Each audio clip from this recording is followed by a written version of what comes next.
హల్లెలూయా! దేవుని నామానికి మహిమ కలుగును గాక.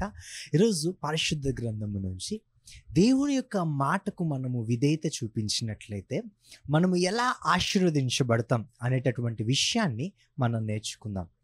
ఒక సందర్భము జరిగింది. ఆ సందర్భంలో చాలామంది జనులు యేసయ్య వాక్యము వినటానికి ఆయన ఎద్దుకు వచ్చి ఆయన మీద పడిపోతున్న స్థితిలో ఉన్నారంట. ఆ సమయంలో దేవుడు ఆ సముద్రపు ఒడ్డున సీమోను పేతురు యొక్క ఓడ దోణి ఉంటే ఆ దోణి ఎక్కి అక్కడ కూర్చొని అక్కడ కొంత సమయము వాక్యాన్ని జనులందరికీ బోధించాడు. ఆ వాక్యాన్ని బోధించిన తర్వాత సీమోను పేతురుతో దేవుడు ఒక మాట చెప్తున్నాడు. ఆ మాట ఏంటి, అక్కడ ఏం జరిగింది, మనం ఒకసారి జాగ్రత్తగా చూసినట్లయితే లూకా సువార్త 5వ అధ్యాయము నేను చదువుతాను, మీరు జాగ్రత్తగా ఆలోచన చేయండి. జన సమూహము దేవుని వాక్యము వినుచు ఆయన మీద పడుచుండగా ఆయన గెన్నేసరెతు సరస్సు తీరమున నిలిచి ఆ సరస్సు తీరముననున్న 2 దోణెలను చూచెను. జాలరులు వాటిలో నుండి దిగి తమ వలలు కడుగుచుండిరి. ఆయన ఆ దోణిలో సీమోనుదైన ఒక దోణి ఎక్కి దరి నుండి కొంచెము త్రోయమని అతన్ని అడిగి కూర్చుండి దోణిలో నుండి జనసమూహములకు బోధించుచుండెను. ఆయన బోధించుట చాలించిన తరువాత, నీవు దోణిను లోతునకు నడిపించి చేపలు పట్టుటకు మీ వలలు వేయుడని సీమోనుతో చెప్పగా. జాగ్రత్తగా ఆలోచించండి. దేవుని యొక్క వాక్యాన్ని బోధించటానికి సీమోను పేతురు యొక్క దోణెను దేవుడు ఉపయోగించుకున్నాడు. అటు రీతిగా ఉపయోగించుకున్న తరువాత, వాక్యాన్ని బోధించిన తరువాత దేవుడు ఒక గొప్ప అద్భుత కార్యాన్ని, ఒక సూచక క్రియని చేశాడు. జాగ్రత్తగా ఆలోచన చేయండి. అద్భుతాలు, సూచక క్రియలు కంటే ముందుగా దేవుడు వాక్యాన్ని బోధించుట దేనిని సూచిస్తుందో తెలుసా? వాక్యానికి ప్రాధాన్యత మనము ఇవ్వటాన్ని సూచిస్తుంది. చాలామంది మన జీవితంలో అద్భుతాలకి, సూచనలకు, సూచక క్రియలకు ఇచ్చేటటువంటి ప్రాధాన్యత వాక్యము వినుట యందు ఉంచరు. వాక్యము బోధించుట యందు నిలపరు. వాక్యమును తెలుసుకొనుట యందు నిలపరు. ఎందుకంటే కళ్ళు లేనోళ్ళకి కళ్ళు వచ్చేయాలి, చెవులు లేనోళ్ళకి చెవులు వచ్చేయాలి, కాళ్ళు లేనోళ్ళకి కాళ్ళు వచ్చేయాలి. ఇవన్నీ దేవుడు చేయాలి. కానీ దేవుడు చెప్పే మాట ఏంటో తెలుసుకొని దానిని చెప్పటం మాత్రం చేయరు.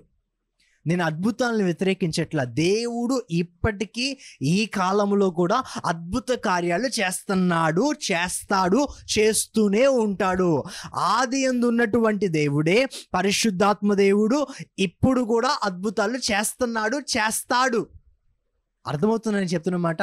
నేను అద్భుతాలకు వ్యతిరేకం కాదు, కానీ అద్భుత కార్యాల కంటే, స్వస్థత కార్యాల కంటే వాక్యానికి మనము ఇవ్వాల్సిన ప్రాధాన్యత ముఖ్యమైనదని చెప్తున్నాను. ఒక అద్భుతం నీ జీవితంలో జరిగితే నీ అంతరంగము రూపాంతరపరచబడదు, కానీ నీవున్న సమస్యల నుంచి బయటకు వస్తావు. దేవునికి అది ఇష్టం, దేవుడు అది చేస్తాడు. అట్ ద సేమ్ టైం ప్రాముఖ్యమైనది ఏంటో తెలుసా? నీ సమస్యలో నుంచి బయటికి రావటం మాత్రమే కాదు, నీకున్న ఒక ఇరుకు ఇబ్బందులోంచి నువ్వు బయటికి రావటం మాత్రమే కాదు, నీ హృదయము మారటం, నీ మనస్సు మారటం, నీవు రూపాంతరపరచబడటం, దేవుని యొక్క గుణ లక్షణాలను నువ్వు ఈ లోకంలో ప్రచురపరచడం, ఇది ప్రాముఖ్యమైనది. అద్భుతాల కంటే వాక్యం ప్రాముఖ్యమైంది. అంటే దానికి ఎవిడెన్స్ ఏంటో తెలుసా? ఇక్కడ యేసయ్య పేతురు జీవితంలో ఒక అద్భుతము చేయటానికంటే ముందు తను ఒక వాక్యాన్ని బోధిస్తున్నాడంట. చూడండి, హల్లెలూయా, హల్లెలూయా. తన దోణి ఎక్కి జనసమూహము మీద పడుతున్నప్పుడు దోణి ఎక్కి అక్కడ కూర్చొని పేతురుతో మాట చెప్తున్నాడు, కొంచెం దోణిను అవతల కాల తీసుకెళ్ళు. కొంత దూరం తీసుకెళ్ళి అక్కడ ఉంచిన తర్వాత అక్కడ కూర్చొని జనసమూహములందరికీ వాక్యాన్ని బోధిస్తున్న తర్వాత ఇప్పుడు పేతురు వైపు చూసి కొంచెం ఈ దోణిను ముందుకు లోతుకు తీసుకొని వెళ్ళమని చెప్పాడు. ఎందుకయ్యా, ఎందుకు లోతుకు తీసుకెళ్ళాలి? డౌట్ వస్తుందా? రాదు. కానీ ఇక్కడ చూడండి, ఆ మాట చెప్పిన తర్వాత నీవు దోణెను 4వ వచనంలో, నీవు దోణెను లోతునకు నడిపించి చేపలు పట్టుటకు మీ వలలు వేయుడని సీమోనుతో చెప్పగా, సీమోను, ఏలినవాడా, రాత్రి అంతయు మేము ప్రయాసపడితిమి, కానీ మాకు ఏమీ దొరకలేదు. అయినను నీ మాట చెప్పున వలలు వేతుమని ఆయనతో చెప్పాను. హల్లెలూయా. పేతురు లాంటి ఒక నిర్ణయం మనం కూడా తీసుకోవాలండి మన జీవితంలో. జాగ్రత్తగా ఆలోచన చేయండి. యేసుక్రీస్తు ప్రభువు వడ్రంగి పని తెలిసిన వాడు, అంటే ఆయన కార్పెంటర్ వర్క్ వచ్చు యేసయ్యకి. పేతురు ఫీల్డ్ ఏంటి? వలలు వేయటం, చేపలు పట్టడం, ఫిషర్మెన్. యేసయ్య ఫీల్డ్ డిఫరెంట్, పేతురు ఫీల్డ్ డిఫరెంట్. అవునా కాదు? పేతురు దానిని బట్టి డౌట్ పడలా. రెండోది, ఉదయకాలము మార్నింగ్ టైంలో ఎవ్వరూ వలలు వేయరు. కారణం ఏంటో తెలుసా? ఆ టైం ఎండకి చేపలన్నీ కూడా నీటి లోపల భాగానికి, ఆ చీకటిగా ఉండే ఆ లోపల భాగానికి వెళ్ళిపోయి ఉంటాయి, పైపైన ఉండవు. అందుకే జాలర్లు రాత్రికాల టైంలోనే, రాత్రి సమయాల్లోనే వలలు వేయటానికి వెళ్తారు, ఆ సముద్రం మీదకి వెళ్తారు. ఎందుకంటే రాత్రి టైంలో చేపలన్నీ ఆ పైకి వచ్చి అక్కడక్కడ తిరుగుతూ ఉంటాయి కాబట్టి వలలు వేయగానే చాలా చేపలు వస్తాయి. ఇది లాజిక్ థింగ్, ఇది జాలర్లందరికీ తెలిసినటువంటి ఒక విషయం. కానీ యేసయ్య చెప్పినటువంటి మాట చాలా భిన్నంగా ఉంది. ఆయన చెప్పిన మాటకు విధేయత చూపాలి అనంటే అంత ఈజీ ఏం కాదు. జాగ్రత్తగా ఆలోచించే. ఈ రోజుల్లో మనలాంటి వాళ్ళకి దేవుడు ఒక మాట చెప్పాడంటే మనం దానికి 100 ప్రశ్నలు అడుగుతాం. ఆ 100 ప్రశ్నలకు దేవుడు జవాబిస్తే అప్పుడు నమ్మాలో లేదో ఆలోచిద్దాం అనుకుంటాం. అది కాదు. ఒక్కసారి ఆలోచన చేయండి, ఒకసారి తెలుసుకోండి దేవుని యొక్క వాక్యాన్ని. ఇక్కడ పేతురు ఏం చేయటం ప్రారంభించాడో తెలుసా? యేసయ్య ఒక మాట చెప్తే, అయ్యా మేము రాత్రంతా ప్రయత్నం చేశామయ్యా, కానీ ఒక్కటి కూడా మాకు దొరకలేదు. అసలు చూడండి, రాత్రంతా కష్టపడి నిద్ర లేకుండా చేపలు పట్టడానికి ప్రయత్నం చేస్తే ఒక్క చేప కూడా దొరకకపోతే ఎంత నిరుత్సాహంగా ఉంటుంది. అంటే మన జీవితంలో ఒక రోజు కష్టపడితే ఇంత జీతం వస్తుంది అన్న విషయం మనందరికీ తెలుసు. రోజంతా కష్టపడి లాస్ట్కి నీకు జీతం రాలేదా అంటే నీకు ఎలా ఉంటుంది? ఎంత బాధేస్తుంది? ఇన్ ద సేమ్ వే పేతురు రాత్రంతా కష్టపడ్డాడు, కానీ ఒక్క చేప కూడా పడలేదు. వాళ్ళకి ఆయన చేప పడితేనే, ఆ చేపలు పడితేనే వాటిని అమ్ముకొని ఆ ధనాన్ని తీసుకొని వారు పన్నులు చెల్లించడం, ఇలాంటి పనులు చేస్తారు. కానీ ఆ టైంలో ఒక్క చేప కూడా పడలేదు. వారు ఆ స్థితి నుంచి వచ్చి వలలు కడుక్కుంటూ నిరుత్సాహముతో, ఆశలు విఫలమైపోయినటువంటి స్థితిలో వాళ్ళు జీవిస్తున్నారు. పేతురు, తనతో ఉన్న ఆ 2 దోణుల వ్యక్తులు, వాళ్ళలో ఉన్న నిరుత్సాహాన్ని చూశాడు దేవుడు, వాళ్ళలో ఉన్న నిస్సహాయతను చూశాడు దేవుడు. చూసి వారితో ఏం చెప్పాడు తెలుసా? కొంచెం దోణిని లోపలికి తీసుకొని వెళ్ళి వల వేయి అని చెప్పాడు. ఆగండి. నీ ఆశీర్వాదానికి అడ్డుగా ఉండేది ఏంటో తెలుసా? నీ అవిధేయత. కొన్నిసార్లు మన ఆశీర్వాదానికి అడ్డుగా ఉండేది మన అవిధేయతే. దేవుని మాటకు విధేయత చూపకపోవటం మన ఆశీర్వాదానికి అడ్డుబండగా ఉంటుంది. కొన్నిసార్లు మనం అండుకుంటూ ఉంటాం, నేను ఇంకా ఎందుకు ఆశీర్వదించబడట్లేదు, నేను ఇంకా ఎందుకు దీవించబడట్లేదు, నేను నా బ్రతుకు ఇంకా ఎందుకు మారట్లేదు, వై నేను ఇంకా ఇదే స్థితిలో ఉండటానికి కారణం ఏంటంటే నీ అనుమానమే, నీ అవిశ్వాసమే, నీ అవిధేయతే. దేవుడు చెప్పిన దాని ప్రకారము నువ్వు చేయలేకపోతున్నావు కాబట్టే నువ్వు ఇంకా అదే స్థితిలో కొనసాగుతున్నావు. పేతురు ఒక నిరుత్సాహకరమైన స్థితిలో ఉన్నప్పుడు యేసయ్య పేతురు దగ్గరికి వెళ్ళి ఒక మాట చెప్పాడు. ఆ మాట సహజమైనటువంటి మనసుతో మనము చూస్తే అది చేయటం ఫులిష్నెస్ అవుతుంది. Foolishness, yes. ఉదయకాల సమయంలో వల వేయటం అనేది ఫూలిష్నెస్, అది అందరికీ తెలిసిన విషయం. ఆ విషయం పేతురుకి కూడా తెలుసు. అందుకే మేము రాత్రంతా వేసాము, కష్టపడ్డాము, ఇదే ప్లేస్లో ఇక్కడే వేసాము, ఒక్క చేప కూడా దొరకలేదయ్యా, ఇప్పుడు వేసినా ఉపయోగం లేదు అని ఒక మాట మాట్లాడాడు. ఏమన్నా తెలుసా? అయినను. ఇది అండర్లైన్ చేసుకోండి మీ బైబిల్స్లో. నాకు తెలుసయ్యా, నా ఎక్స్పీరియన్స్ని బట్టి ఇది వర్కౌట్ అవ్వదు, అయినను నీ మాట చెప్పున నేను చేస్తా. హల్లెలూయా. పేతురు చేసిన పని అదే. పేతురులో ఉన్నటువంటి విధేయత ఈరోజు నీవు నేర్చుకోగలిగితే, పేతురుని దేవుడు ఆశీర్వదించినట్లుగా, పేతురు జీవితంలో మార్పు తీసుకొని వచ్చినట్లుగా నీ జీవితంలో కూడా దేవుడు మార్పును తీసుకొని వస్తాడు. హల్లెలూయా. పేతురు జీవితాన్ని దేవుడు మార్చేశాడు ఆ క్షణములో. అప్పటి వరకు చేపలను పట్టే వ్యక్తిని దేవుడు తన జీవితాన్ని మార్చి, నిన్ను మనుషులను పట్టే జాలరిగా నేను చేస్తానన్నాడు. హల్లెలూయా.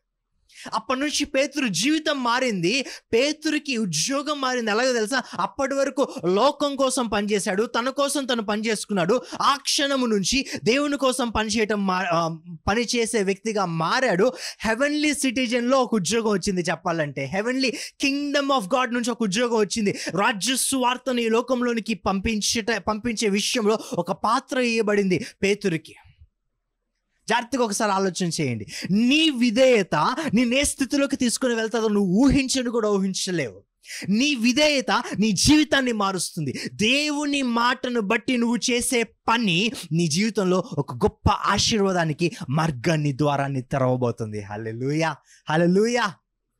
చూడండి, మన జీవితంలో మనం చూస్తే పేతురు చెప్తున్న మాట, దేవా రాత్రంతా పట్టినా రాలేదు, కానీ ఆయనను నీ మాట చెప్పున వలలు వేతునని ఆయనతో చెప్పి వారు అలాగు చేసి, 6వ వచనం, విస్తారమైన చేపలు పట్టిరి. హల్లెలూయా. ఏం చేశారంట? విస్తారమైన చేపలు పట్టారంట. అది ఎలా సాధ్యమైందండి? మనకు అర్థం కాదు. నేను సైన్స్ స్టూడెంట్నండి, నాకు కొంత జ్ఞానం ఉందండి, ఈ టైంకి ఇది చేస్తే ఇది వర్కౌట్ అవ్వదని నాకు తెలుసండి, అందుకే నేను చేయలేదండి అంటే నీ ఆశీర్వాదానికి అడ్డు నీ అవిధేయతే, నీ జ్ఞానమే. సామెతల గ్రంథంలో ఏమని రాయబడిందో తెలుసా? నీ పూర్ణ హృదయముతో నీ దేవుడైన యెహోవా యందు నమ్మిక ఉంచుము. నీ సొంత జ్ఞానం మీద ఆధారపడద్దు. నీ జ్ఞానాన్ని ఆధారము చేసుకొని ఆయన యందు విశ్వాసం ఉంచక, నీ పూర్ణ హృదయముతో ఆయన యందు విశ్వాసం ఉంచటము నేర్చుకో. వై? నీ ఓన్ విజ్డమ్ నిజమే, వాస్తవమే అయినప్పటికీ అది దేవుని యొక్క ఆశీర్వాదాన్ని అడ్డగించేటటువంటి పరికరముగా ఉపయోగపడుతుంది. అది వాస్తవమే, ఫ్యాక్టే. బట్ సూపర్ న్యాచురల్ మిరకిల్కి అడ్డుగా పడేది ఏంటో తెలుసా? నీ natural mind set. If you want to experience supernatural miracles in your life, you must learn to understand one particular thing. అదేంటో తెలుసా? నీ జీవితంలో న్యాచురల్ మైండ్ ఏదైతే ఉందో అది పక్కన పెట్టడం నువ్వు నేర్చుకోవాలి. న్యాచురల్ మైండ్ సెట్స్ని పక్కన పెట్టాలి, న్యాచురల్ థాట్స్ని పక్కన పెట్టాలి. న్యాచురల్గా ఆలోచన చేయడం వదిలే. దేవుడు చెప్పాడా అది నేను చేస్తానని, దట్స్ ఇట్. నన్ను బట్టి కాదు, నా మాటను బట్టి కాదు, ఆయన చెప్పిన మాటను బట్టి నేను ఈ పని చేస్తున్నాను. ఆయన చెప్పిన మాటను బట్టి నేను ఈ వల వేస్తా. పేతురు తీసుకున్న ఒక నిర్ణయం. విస్తారమైన చేపలు పట్టారంట. వాళ్ళు పట్టిన చేపలు ఆ దోణిలో సరిపోక వల చిరిగిపోతుంది, పిగిలిపోతుంది మాట ఉంది బైబిల్. వల కట్ అయిపోతుంటే పక్కనే ఉన్న ఇంకొక దోణి కూడా వచ్చి వారికి సహాయం చేస్తే 2 దోణిలు నిండా దేవుడు వారు చేపలు పట్టే రీతిగా మార్గాన్ని తెరిచి వారిని ఆశీర్వదించి అక్కడ ఫిజికల్గా ప్రొవైడ్ చేశాడు దేవుడు. తర్వాత స్పిరిచువల్ కమిషన్ అప్పగించాడు పేతురికి. మొట్టమొదటిగా తన అవసరతలను తీర్చాడు, తనని బ్లెస్ చేశాడు, తనకి ప్రొవైడ్ చేశాడు, ఒక ప్రొవిజన్ ఇచ్చాడు, అక్కడ ఒక మిరకిల్ చేశాడు. దాని తర్వాత తన పర్పస్ ఏంటో చెప్పాడు పేతురికి. ఈరోజు నీ పర్పస్ ఏంటో నువ్వు తెలుసుకోవాలనుకుంటున్నావా? నీవు దేవునికి విధేయత చూపిస్తే దేవుడు నీకు ఆ పర్పస్ ఏంటో తెలియపరుస్తాడు. ఎలాగో తెలుసా? నీ జీవితంలో నిన్ను ఆశీర్వదించి తెలియపరుస్తాడు. చూడు పేతురు, నేను ఒక మాట చెప్పానంటే ఆ మాట నీ జీవితంలో నెరవేరుద్ది. కాకపోతే అది నెరవేరాలంటే ఒకటి నువ్వు నేర్చుకోవాలి. ఏంటో తెలుసా? విధేయత. విధేయత చూపించడం నేర్చుకోవాలి. ఈ రోజుల్లో నీవే స్థితిలో ఉన్నావో ఆ స్థితిలో దేవుడు నీకు చెప్పే మాట నువ్వు తెలుసుకోవటం ప్రాముఖ్యము. ఆ మాట నీ సొంత జ్ఞానాన్ని ఆధారము చేసుకొని ఆయన మీద విశ్వాసం ఉంచకుండా దేవుడు చెప్పిన మాటను బట్టి నువ్వు ప్రవర్తించడం ఇంకా ప్రాముఖ్యమైన విషయం. ఇదే నీ అద్భుతానికి ద్వారాన్ని తెరుస్తుంది. ఆశీర్వదించబడాలనుకుంటున్నావా? ఈ లోకంలో దేవుని అద్భుతాన్ని చూడాలనుకుంటున్నావా? సూపర్ న్యాచురల్ మిరకిల్ కోసం ఎదురు చూస్తున్నావా? Listen to the word of God, learn to obey the word of God. దేవుని మాటకు విధేయత చూపించడం నేర్చుకో. ఎవరిని బట్టో తెలుసా? ఆయన మాటను బట్టి. అది ఎలా వస్తుందండి? నాకు విధేయత చూపించే హృదయం లేదండి, విధేయత చూపించే మనసు నాకు రావట్లేదు, ఆ విశ్వాసం నాకు రావట్లేదండి, నేను ఎలా దేవుని మాటకు లోబడగలను? ఎస్, ఒక్కవేళ నీవు ఆ స్థితిలో ఉంటే నీకు దేవుడు ఒక మాట చెప్తున్నాడు. అదేంటో తెలుసా? దేవుని యొక్క వాక్యాన్ని విను. వినుట వలన విశ్వాసము కలుగుతుంది. వినుట క్రీస్తు యేసును గురించిన మాట వలన కలుగుతుంది. హల్లెలూయా. ఆ విశ్వాసము కలుగుతున్నప్పుడు ఆ విశ్వాసం ఏం చేస్తుంది తెలుసా? దేవుని మాటకు నువ్వు విధేయత చూపించేలా చేయాలి. హల్లెలూయా. అది చేస్తుంది. ఆ విశ్వాసంలో శక్తి అది. ఇక్కడ పేతురు ఎందుకు వెంటనే లోబడ్డాడు తెలుసా?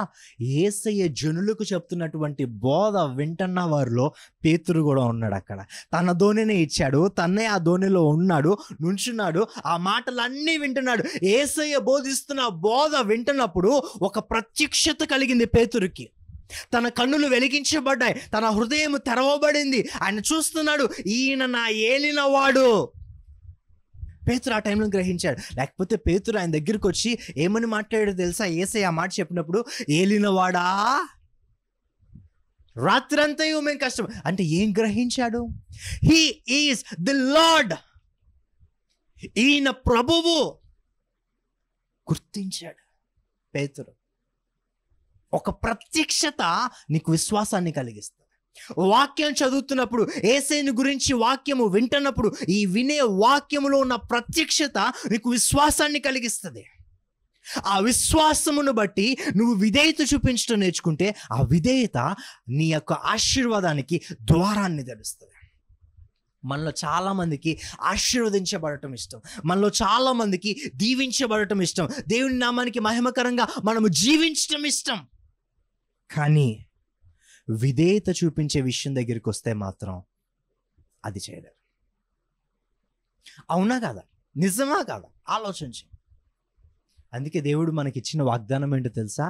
మీలో అవిధేయత చూపించేటటువంటి రాతి గుండెను మీలో నుండి తీసివేసి నాకు లోబడినట్లుగా మాంసపు హృదయాన్ని నేను మీకు ఇస్తానని వాగ్దానం చేశాడు. యెహెజ్కేలు గ్రంథం 36వ అధ్యాయం.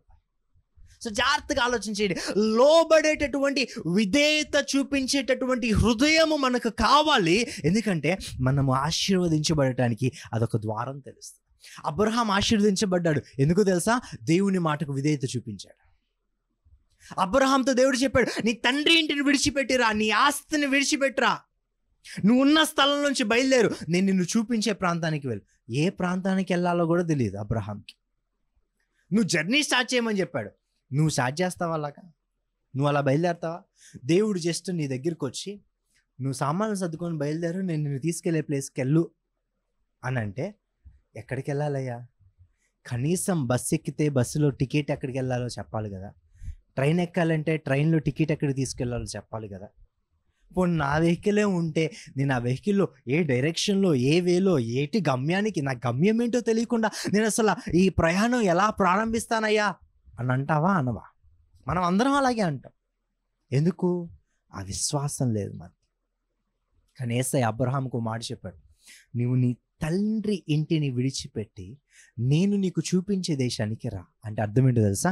నేను నీకు చూపిస్తా అంటే నేను నీతో పాటు వస్తా. ఐ విల్ షో యూ అంటే అర్థం ఏంటంటే I will be with you. నేను నీతో పాటు ఉంటా, నీతో పాటు నడుస్తా, నీతో పాటు వస్తా. సో ఆ ధైర్యంతో రా. సేమ్ అదే మాట మోషే కూడా, నువ్వు మాతో పాటు రాకపోతే అసలు మమ్మల్ని ఇక్కడి నుంచి తీసుకెళ్ళొద్దు, నీ సన్నిధి మాతో కూడా రాని ఎడల అసలు మేము ఇక్కడి నుంచి వెళ్ళం. నీ జీవితంలో నువ్వు దేవునికి ఆ ప్రాధాన్యత ఇస్తున్నావా? దేవా నేను ఎక్కడికి వెళ్ళాలో చెప్పాయి, అక్కడికి వెళ్ళిపోతాను, నువ్వు నాతో వచ్చినా లేకపోయినా పర్లా అనేలాగా ఉంటాం మనం. నువ్వు నాకేం చేయాలో నువ్వు చెప్పేసి యేసయ్యా, నువ్వు చెప్పింది నేను చేసేస్తా, నాకు ఆశీర్వాదించేసి చాలు, ఆయన ఉన్నా లేకపోయినా పర్లేదు అనుకున్నట్టు మనం ఉంటాం. కానీ అబ్రహాం అలా కాదు, మోషే అలా కాదు. విశ్వాస వీరులు వాళ్ళంతా వాళ్ళు ఎవరితో కలిసి నడిచారో తెలుసా? దేవునితో కలిసి నడిచారు. దేవునితో కలిసి నడిచారు కాబట్టే వాళ్ళ రీతిగా విశ్వాసములో కొనసాగలిగారు. ఈరోజు నీవు కూడా ఆ విశ్వాసంలో కొనసాగాలంటే నువ్వు దేవునితో కలిసి నడవటం నేర్చుకో. దేవునితో కలిసి నడుస్తూ నీ జ్ఞానాన్ని కాసేపు తీసి పక్కన పెట్టేసి దేవుని జ్ఞానాన్ని తెలుసుకొనుట యందు దృష్టి ఉంచు.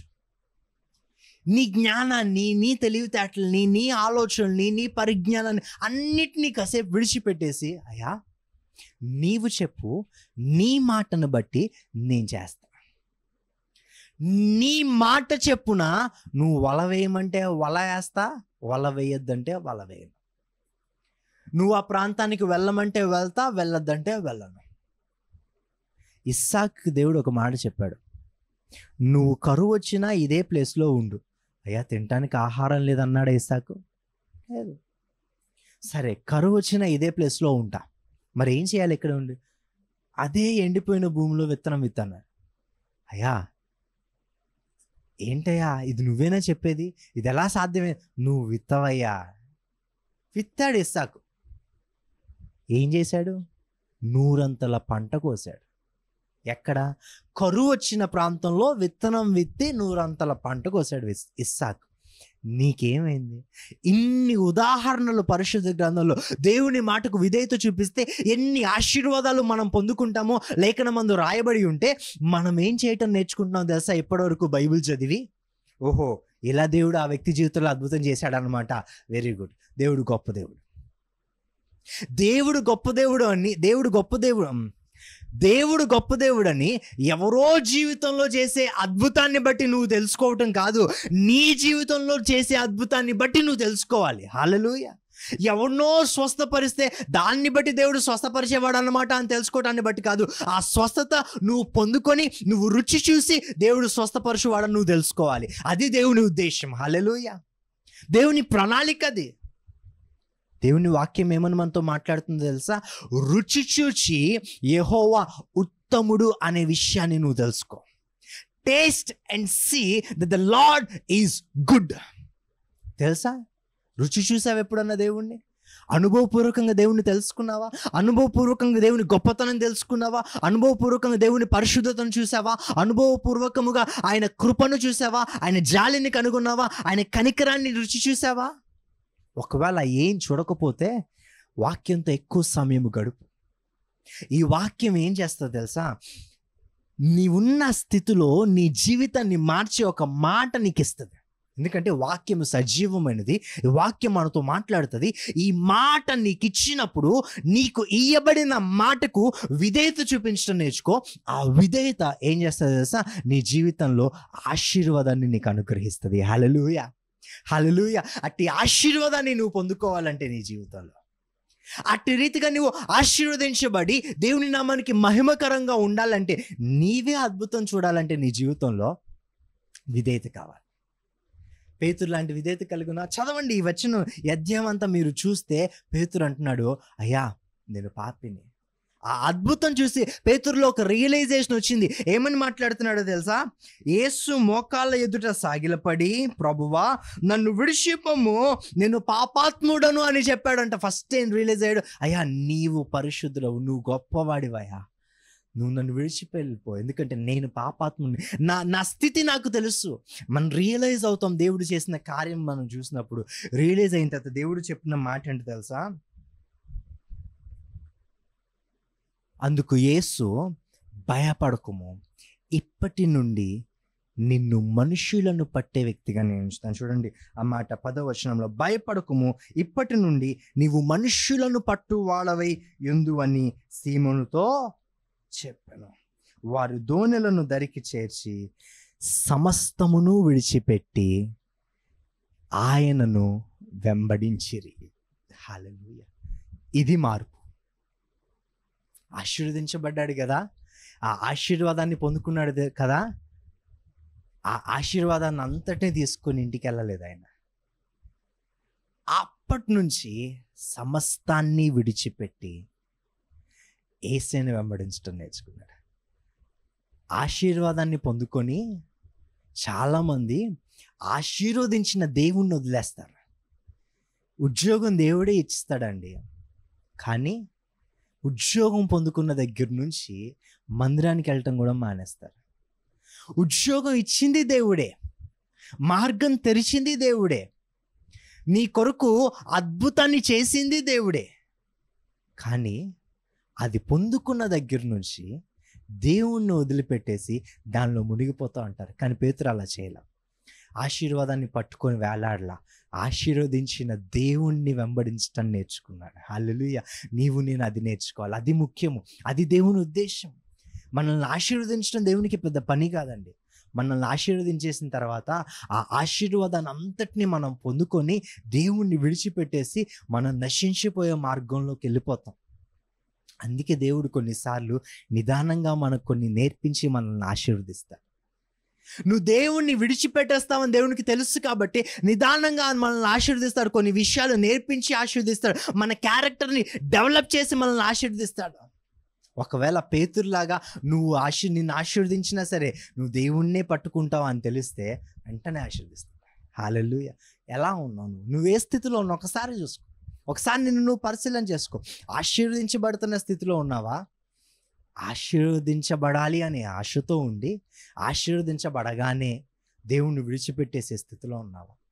ఆశీర్వదించబడిన తర్వాత ఆశీర్వాదాన్ని పక్కన పెట్టి ఆశీర్వదించిన దేవుణ్ణి వెంబడించే స్థితిలో ఉన్నావా? నువ్వే స్థితిలో ఉన్నావు ఒక్కసారి ఆలోచన చేయి, ఒక్కసారి పరిశీలన చేయి. ప్రియ బిడ్డ, మన దేవుడు నమ్మదగినవాడు. కొంతమందికి దేవుడు మంచి భర్తని ఇస్తాడు, మంచి భార్యని ఇస్తాడు, మంచి బిడ్డల్ని ఇస్తాడు, మంచి ఉద్యోగం ఇస్తాడు, మంచి ఇల్లుని ఇస్తాడు, మంచి జీవితాన్ని ఇస్తాడు, సమస్తాన్ని సమకూరుస్తాడు. వాటన్నిటి యందు ఆనందించటంలో పడిపోయి దేవుని యందు ఆనందించటాన్ని మర్చిపోయే రీతిగా కొంతమంది ఉంటారు. ఈరోజు నువ్వు అట్టి స్థితిలో ఉన్నావా ప్రియ బిడ్డ? ఒక్కసారి దేవుని వైపు చూడు, ఒక్కసారి దేవుని దగ్గరికి రా. ఎందుకంటే ఆశీర్వాదానికి కర్త ఆయన, ఆశీర్వాదానికి యోగ్యుడు ఆయన. నిన్ను ఆశీర్వదించాడంటే he is the source of blessing. Without God you cannot do anything. దేవుడు లేకుండా దేవుని ఆశీర్వాదాన్ని పొందుకున్నా సరే ఆ ఆశీర్వాదం ఎక్కువ కాలం ఉండదు. దేవుడు లేకపోతే ఆశీర్వాదం లేదు. అందుకే మోషే అయ్యా ఆ దేశము సమృద్ధి కలిగిన దేశం అయినప్పటికీ నువ్వు మాతో లేకపోతే ఆ దేశంతో మాకు పని లేదు. అంటే దేవుడు లేకపోతే ఆశీర్వాదంతో నాకు పని లేదు. దేవుడు లేని ఆశీర్వాదం నాకొద్దు, దేవుడు లేని అభిషేకం నాకొద్దు, దేవుడు లేని కృపావరాలు నాకొద్దు. దేవుడు ఉండి ఆయన నన్ను ఆశీర్వదిస్తే ఓకే, దేవుడు నాతో ఉండి నాకు ఆయన కృపావరాలు ఇస్తే ఓకే, దేవుడు నాతో ఉండి నాకు నా అభిషేకిస్తే ఓకే, దేవుడు నాతో ఉన్నంత వరకు నాకు ఏదన్నా ఓకే. బట్ దేవుడు నాతో లేనప్పుడు ఏది ఉన్నా నాకు అనవసరం అనేలాంటి హృదయాన్ని మనం కలిగి ఉండాలంట. పేతురు జీవితాన్ని బట్టి మనం నేర్చుకోవాల్సింది ఇదే. అద్భుతం చూడాలంటే దేవుని మాటకు విధేయత చూపించాడు. విధేయత చూపించి ఆ అద్భుతాన్ని రుచి చూసి ఆ ఆశీర్వాదాన్ని పొందుకొని దేవుణ్ణి విడిచిపెట్టి వెళ్ళిపోకుండా దేవుణ్ణి వెంబడించి ఇంకా ఆశీర్వదించబడ్డాడు. దేవుని పిలుపుకు తగినట్లుగా పేతురు ఈ లోకంలో జీవించాడు. దేవుడు నిన్ను పిలిచిన పిలుపుకు తగినట్లుగా ఈ లోకంలో నువ్వు జీవిస్తున్నావా ప్రియ బిడ్డ? దేవుని పిలుపుకు తగినట్లుగా నువ్వు ప్రవర్తిస్తున్నావా? దానికి తగినట్లుగా నువ్వు సిద్ధపరచుకుంటున్నావా? ఆయన నిన్ను పిలిచిన పిలుపు గొప్పది. మర్చిపోయావు కదా ఆయన పిలుపు, విడిచిపెట్టేశావు కదా దేవుని యొక్క ఆ మాటను. బట్ మరి ఒక్కసారి దేవుడు నీకు జ్ఞాపకం చేస్తున్నాడు. ఆయన పిలుపును బట్టి నీవు మార్పు చెంది ఆయన మాటను బట్టి విధేయత చూపు, దేవుని యొక్క ఆశీర్వాదాన్ని నువ్వు రుచి చూస్తావు. ఇష్టపడుతున్నట్లయితే నువ్వు ఉన్న స్థలంలోనే తలలు వంచు. నీ కొరకు ఒక చిన్న ప్రార్థన చేస్తాను. పరిశుద్ధ ప్రేమ కలిగిన రాజా గొప్ప దేవ, ఈరోజు ప్రభా మేము నీ పాదముల చెంత చేరి అడుగుతున్నాం. మేము నీ పిలుపుని ఒకవేళ మర్చిపోయామేమో, నీ ఉద్దేశాన్ని మర్చిపోయామేమో, నీ మాట విని కూడా దానికి విధేయత చూపలేని స్థితిలో ఉన్నామేమో దేవా, మమ్మలను సరిచేసి మమ్మలను సరిదిద్ది నీ యొక్క కనికరమును బట్టి మమ్మలను మరలా ప్రభా పవిత్రపరిచి నీ పిలుపుకు తగినట్లుగా మేము ఈ లోకంలో ప్రవర్తించటానికి, నీ మాటను అనుసరించి విధేయత చూపటానికి, ఆ మాటను బట్టి మేము ఆశీర్వదించబడటానికి మా అందరికీ నీవే సహాయము దయచేసి మమ్మల్ని బలపరచుమని యేసు నామములో అడిగి వేడుకొంచున్నాము తండ్రి. ఆమేన్. దేవుని కృప సమాధానములు మీకు ఎల్లప్పుడూ తోడయుండును గాక. ఆమేన్. God bless you all.